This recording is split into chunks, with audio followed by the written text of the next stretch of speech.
Okay, so first day on the force. Let me tell you, it's way different than the academy. Everything feels so real. Like, actually real. Not practice scenarios or textbook examples.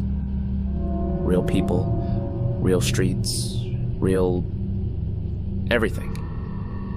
Honestly, walking into the precinct this morning felt like stepping into a movie, but not the fun, action-packed kind.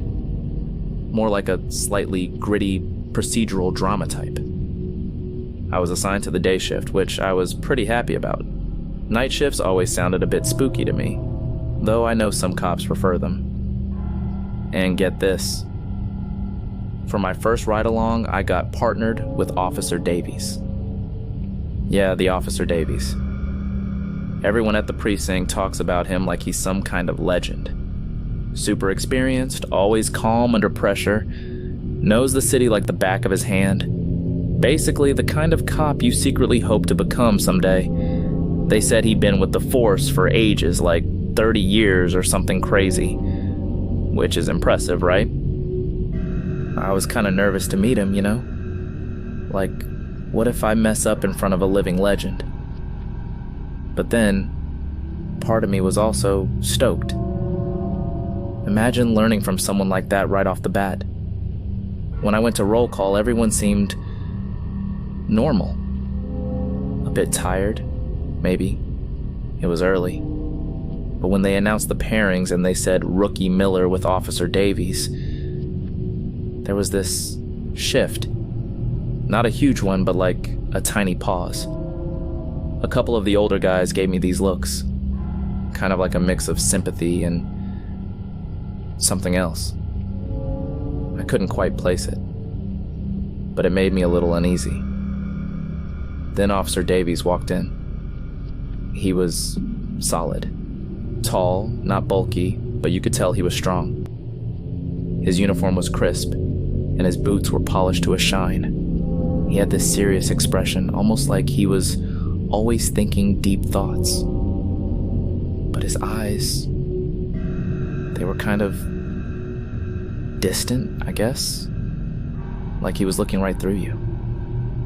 He nodded at me once, a brief, almost curt nod, and just walked towards the exit. No handshake, no welcome aboard, nothing. Just Officer Davies. Okay, cool, I thought. Maybe he's just all business. We got into his patrol car. It was clean, surprisingly clean for an older car.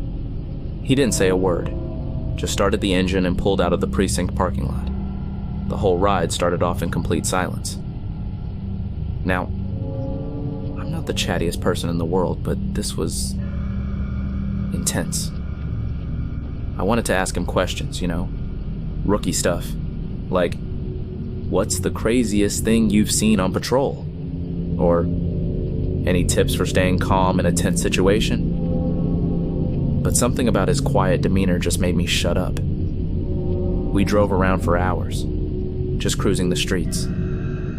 He was like a machine, observant, scanning everything, but completely silent. We passed by a few incidents, a minor traffic accident, some kids causing a ruckus in a park, but he just observed, maybe made a quick radio call, and then we moved on. Nothing really eventful, and still no talking. I started noticing things throughout the day. Little things that felt off. Like when we'd walk into a store for a quick coffee break, people would kind of avoid eye contact with him. Not in a rude way, but almost like they didn't see him properly. It was weird. And at the precinct, back at base for lunch, nobody really interacted with him. They were polite, sure, nodded hello, but there was a definite distance, like an invisible bubble around him. I also realized something else. There were pictures all over the precinct walls, group photos of different units, teams, special events. Years and years of police history plastered on those walls. and I couldn't find Officer Davies in a single one. Not one. Which was insane, right? 30 years on the force and no photos? I even started subtly looking at the official reports, the duty rosters posted in the break room. His name was there every day, clear as day. Officer Davies, assigned to patrol, sector this and that, but no photos anywhere. I started getting this really weird feeling in my gut, like something wasn't right. It was more than just him being quiet or a bit aloof. It was like he was out of sync with everything around him. Later in the afternoon, we were driving down a quieter street, more residential, less bustling. And for the first time all day, Officer Davies spoke. And it wasn't even really talking to me. He just kind of muttered, barely audible. Same street, same time. I strained to hear him. "Excuse me, officer?" I asked, trying to break the silence. He didn't respond, just kept looking straight ahead, driving slowly. But he muttered again, a little louder this time. Always the same. "The alley." Alley? What alley? We were just driving past houses, lawns, mailboxes. No alley in sight. I was starting to get seriously creeped out. His voice was flat, emotionless, like he was just reciting something. Then, we turned a corner, and there it was. A narrow alleyway between two old brick buildings, dark even in the daylight. It looked ominous, like something bad had happened there. Officer Davies slowed the car, then stopped completely right in front of the alley entrance. He turned to me, his face still expressionless, those distant eyes fixed on mine. And for the first time, I saw something in them. Not emotion, not exactly, but recognition. Like he finally saw me. Truly saw me after hours of just being there. He pointed towards the alley, a slow, deliberate movement. And then he spoke. Clearly this time, his voice still flat, but heavier. "It always ends in the alley." My blood ran cold. What was he talking about? Why were we stopped here in front of this creepy alley? My heart started pounding in my chest. I felt a sudden urge to get out of the car, to run. But I was frozen, stuck in my seat, staring at this senior officer, this legend, who was suddenly terrifying me more than any criminal we could possibly encounter. He reached out a hand, slowly, deliberately. Not towards me, but towards the door handle on my side. He opened my door, motioning for me to get out, into the alley. Panic flared in my chest. I shook my head, speechless, eyes wide with fear. He didn't react, just kept his hand extended, pointing towards the dark entrance of the alleyway. Then, I noticed something else. Something I should have noticed earlier. Something that made all the weirdness, all the distance, all the silence. Makes sense.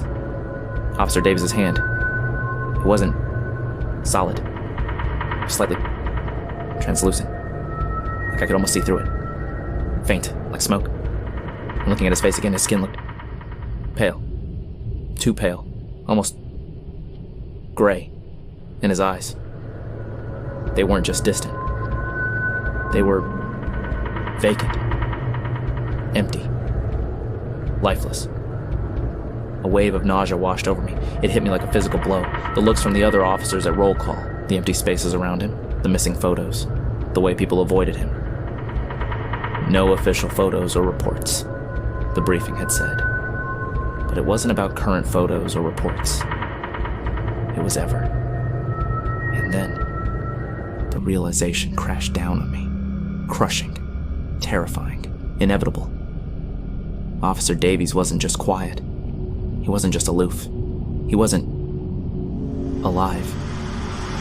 He died years ago in the line of duty, probably in an alley just like this one. And he wasn't here to train me. He was here to take me with him. The ride along. It wasn't a training exercise, it was recruitment. He gestured again, more insistently now, pointing towards the alley. And for the first time, a faint, almost imperceptible smile flickered across his lips. A sad, knowing smile. The smile of someone who had been waiting for a long, long time. My last thought, as I finally, numbly, stepped out of the car and into the dark, cold alley, was that I understood now why no one at the precinct remembered him. Or maybe they did.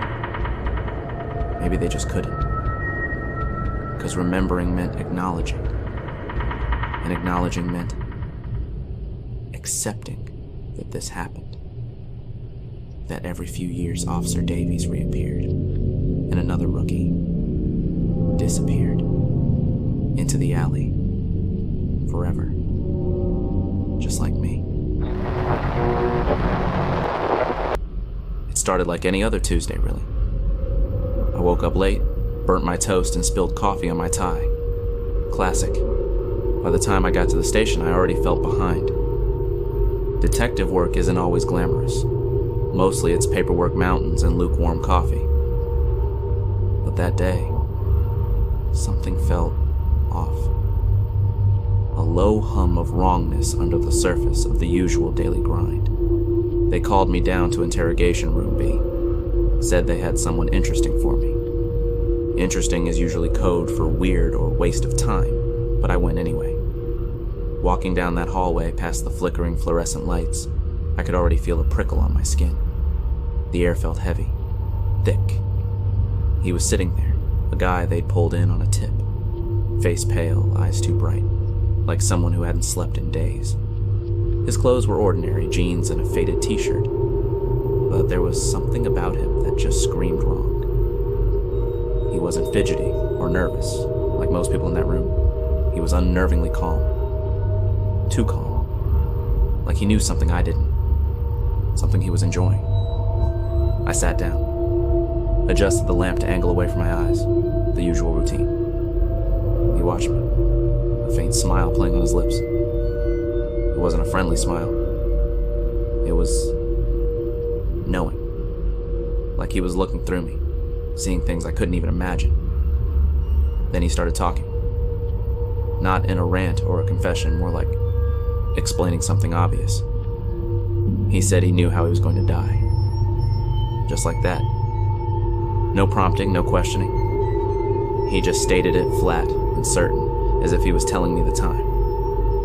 Of course, my first thought was crazy. We get all sorts in this job.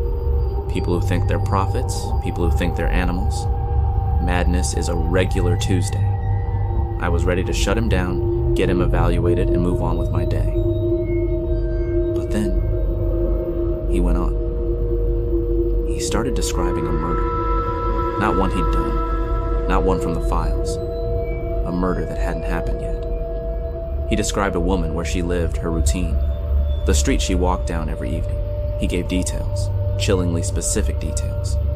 The type of flowers in her window box, the color of her coat, even the way her key stuck a little in her front door lock. He talked about the weapon. Something ordinary. Something you wouldn't even notice unless you were looking for it. He described the time of night. The shadows cast by the streetlights. The exact sound of the wind rustling through the trees on that particular street. It was like he was painting a picture with his words. A picture so vivid it felt real. Like I could almost see it unfolding in front of me. And then, he started to laugh. Not a loud, booming laugh, but a quiet, breathy chuckle that sent shivers down my spine. He laughed and said he knew all this because, well, he didn't exactly say why. He just smirked, his eyes locking onto mine, and said, "You'll see." Then he went silent, that creepy smile still plastered on his face. I left the interrogation room feeling deeply unsettled. I tried to rationalize it. He was a nut job, obviously. He'd probably read something in the papers, twisted it in his head, and was playing some sick game. I tried to push it out of my mind to focus on the stack of case files waiting on my desk. But those details, Those eerily specific details kept replaying in my head. The flowers, the coat, the sticking key. It was too precise to be random. I went home that night feeling restless. Slept poorly. Woke up with that same heavy feeling from the station clinging to me. I tried to ignore it. Tried to tell myself it was just stress. But the unease was a knot in my stomach, tightening with each passing hour. The next morning, the news broke. A woman, matching the description he'd given, had been murdered on the street he'd named. With details so close to what he'd described, it was sickening. The flowers in her window box were exactly as he'd said. Her coat, the same color. Even the sticking lock on her door was mentioned in the initial police report. My blood ran cold. Suddenly, the crazy guy in interrogation room B didn't seem so crazy anymore.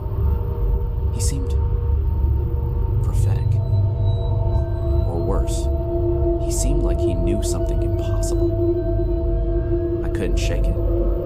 I couldn't just write it off as a coincidence. The details were too perfect, too precise. I went back to the station, a knot of dread tightening in my chest. I pulled the case files, read every detail of the murder. It matched. Detail for chilling detail, what the strange man had said. Driven by a desperate, sickening curiosity, I requested the security footage from the street where the murder occurred. The cameras were positioned perfectly, capturing the whole scene. I sat in the viewing room, my heart hammering in my ears as the footage loaded. And then I saw it. The figure emerging from the shadows, the way they moved, the way they walked. It was me. It was me on that footage. Silently, methodically committing the murder he had described. Every action, every move was exactly as he had laid it out. My face, my clothes, my everything. It was undeniably me. Except, I had no memory of it. None. I hadn't been anywhere near that street that night.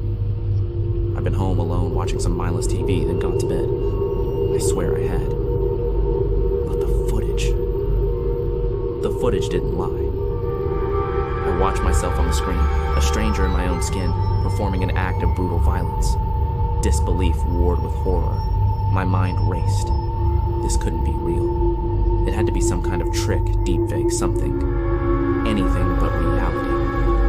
But it looked real. It felt real. And the chilling accuracy of the crazy man's predictions slammed into me with full force. I replayed the interrogation in my mind. Every word, every gesture. The way he'd said he knew how he was going to die. Not the victim, not me, but him. And then the murder description. Like a morbid play-by-play. The knowing smile, the unsettling calm. It wasn't a confession. It was a warning. He wasn't describing himself as the killer. He was describing me. He wasn't a random serial killer. He was me, or some other version of me, trying to tell me, to warn me about something horrific that I was destined to do, something that was already happening, had already happened in some twisted, fractured reality. He was laughing not because he was evil, but because he was desperate. He was trapped in this nightmare, this terrible loop, and he was trying to break it, trying to reach me, his past self, to stop it from happening. He was trying to save me from myself. Now I understand. The horror isn't just the murder on the screen. It's the chilling realization that it was me. And that the serial killer wasn't a killer at all. He was my own echo from somewhere else, screaming a silent warning that I was too late to fully understand. But now, I'm living. The worst part is I still don't remember doing it. The memory is a blank space in my mind, a void where a night of violence should be. Am I going crazy? Is this some kind of breakdown? Or is there something else? Something far more terrifying at play? I don't have answers. Only fear. And the chilling image of myself on that screen. A stranger wearing my face, bathed in the cold, harsh light of a street lamp, committing an act I have no recollection of. But no, deep down in my bones is terrifyingly real. And now I'm left wondering, what happens next? And whose death was he really talking about?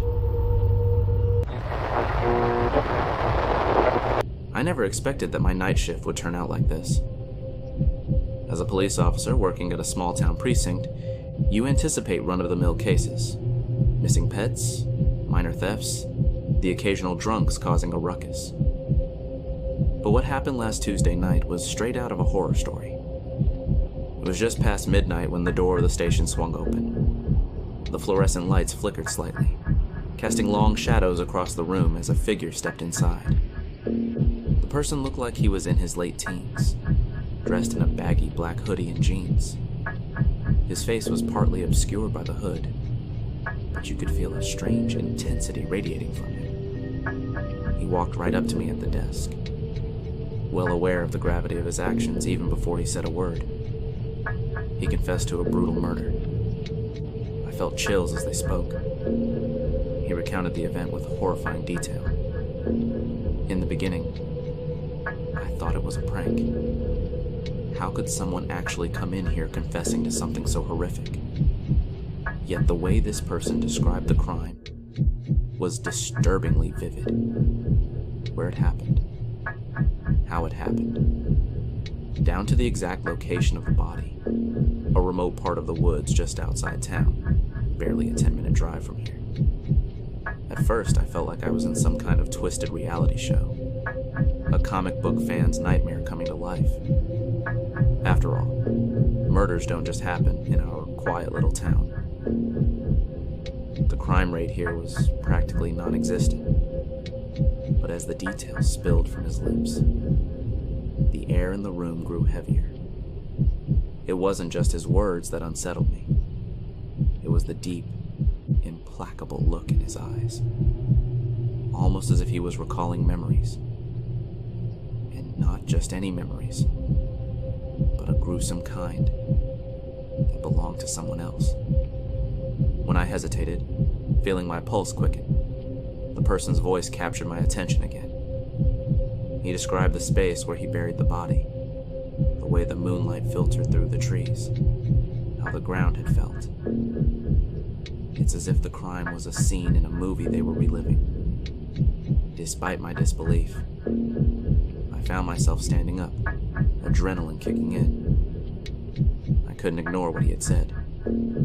Even if it felt surreal, I had a duty to investigate. I called in 2 backup officers, unable to shake off the man's piercing gaze that had now become more of an apparition in my mind. Arriving at the site, the details came flooding back to me. How I often heard the urban legends of this very forest during my childhood. Whispers of a murder that had shaken the community 2 decades ago. I had never paid attention to the folklore surrounding it.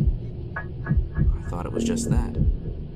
Stories to scare kids. But now, I stood at the edge of that forest, squinting into the darkness, wondering if there was any truth buried beneath the surface of time, literally and figuratively. With flashlights in hand, we walked into the woods. Each step generated a crescendo of leaves crunching underfoot, a constant reminder of our intrusion. After a sharp turn following his directions, we found it. A small clearing, encased in a shroud of mist and shadows. There was something eerie about the silence, something weighty that clung around us. We started digging in the spot marked, and as the dirt displaced, the stench of decay began to fill the air. I fought back my nausea as we unearthed not just soil, but the ghost of a past long buried. The moment we stumbled upon the decayed remains, I could hardly believe it. This was indeed a crime scene intact after all these years. The realization that I stood where something horrific had taken place made the hairs on my neck stand straight up. We called for backup in the coroner. The body was unrecognizable, but every detail matched what the suspect had described.